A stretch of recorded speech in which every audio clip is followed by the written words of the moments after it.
একটা বিয়ে করতে বললাম না আমি, এখনো পর্যন্ত কি নাই সাহেব। আমার সোফা আছে, ওয়াশিং মেশিন আছে, আমার বিছানা আলমারি আছে সাহেব, কেন একটা বউ নাই? একটা বউয়ের অভাবে আমার জীবনটা সাহেব। আপনি প্লিজ আমার জীবনের জন্য একটা মেসেজ ড্রপ করেন। চুপ, গুরুত্বপূর্ণ কথা। শায়েক একটা মেসেজ ড্রপ করবো। শায়েক শায়েক প্লিজ। বৃষ্টির দিনে একা থাকার যে কি কষ্ট শুধুমাত্র সিঙ্গেলরাই ভালো করে বুঝতে পারবে। এই তো বাইরে এখন বৃষ্টি হচ্ছে, তাই না? বৃষ্টির এক একটা ফোঁটা সিঙ্গেলদের হৃদয়ে বুলেটের মতো প্রবেশ করে। একদম বাপ্পারাজের গানের সিডি। ওয়াইফ আমার জন্য খিচুড়ি রান্না করবে, অমলেট রান্না করবে, অমলেট রান্না করবো, করে আমাকে খাওয়াবে। বৃষ্টির এই রাতে দুজন দুজনকে জড়িয়ে আমরা ঘুমিয়ে থাকবো। বাহ বাহ শায়েক, কি যে বললেন।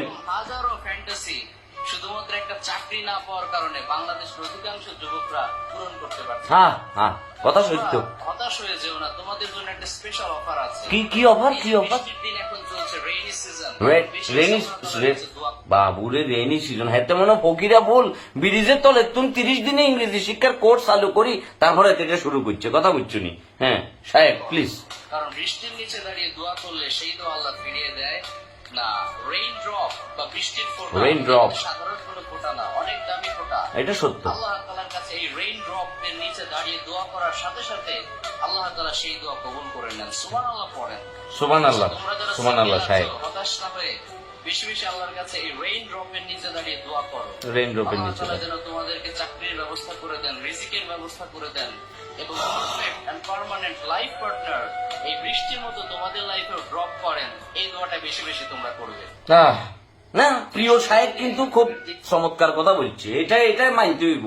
এতে হাজার বাট পারক, টিকটকার হোক, মুখের ভিতরে লিপস্টিক লাগাই, হাতের ভিতরে মাইক ধরে পিছনে ফেক অডিয়েন্স সাজাই, হাজার ভিডিও করুক, সাহেব কিন্তু এটা চমৎকার কথা। কিন্তু সাহেব, ইংরেজরা যখন উপমহাদেশ শাসন করবে লাইছিল, আপনাদের বংশের ব্যাকগ্রাউন্ডে কি ফ্রি ভিসায় ইংলিশ শিখাইতে চলে গেছে কেন? সাহেব আপনি আরেকটা মেসেজ ড্রপ করেন।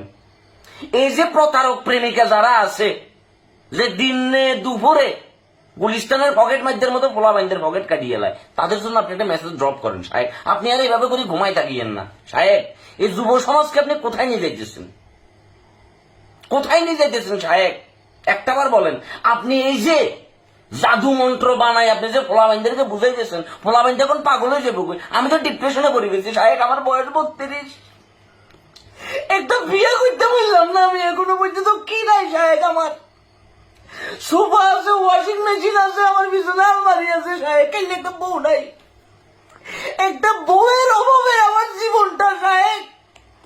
আপনি প্লিজ আমার জীবনের জন্য একটা মেসেজ ড্রপ করেন, যে আমার জীবনে কোন মেসেজটা ড্রপ করলে একটা বউ আমি পাবো সাহেব। আমার জীবনে একটা বউ দরকার, তাহলে আমার মতো এরকম হাজারো যুবকের জীবনে তাহলে একটা বউ দরকার সাহেব। সাহেব আপনার গোলামের ভূত, ফাক্কা বান্দির ভূত আপনি। তোরে ভাই, তোর আমার দেখলে কেন জানি ফেসবুকটার ভিতরে আমার মাথাটা নষ্ট হয়ে যায় ভাই। একটা মজমা বসাই যেতে সাহেব। আর জীবনে গেলাম না, আমার একটা দোয়া করি যে আমি আপনার পায়ের দুলা লই, পুরো ঢাকা শরীরটা পুতুলের ভিটে লই লই গুরুম সাইকেল একটা বউ লাগবো, যেতে আমি জোড়াই ধরে এমনি করে কদিন পরে বালিশেটা মামলা করবো সাহেব। এটা আয়া পদ্মা ছায়া বেলা বুঝতে আছে সব ধ্বংস। এ বালিশ জড়াই দেখতে দেখতে সাহেব আর জীবন তেনা তেনা হয়ে গেছে, কই আংরা আংরা হয়ে গেছে সাহেব।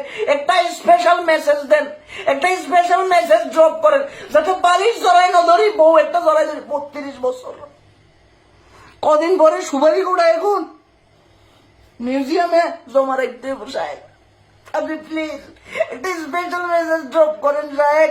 আর ভাবতেছি না হাজারো সিঙ্গেল বলাবেন মেনশন দয় কোনে রে, যাদের জীবনে এরকম একটা বালিশ আছে, বালিশ সিঁড়ি কদিন পরে বালিশে কথা করবো।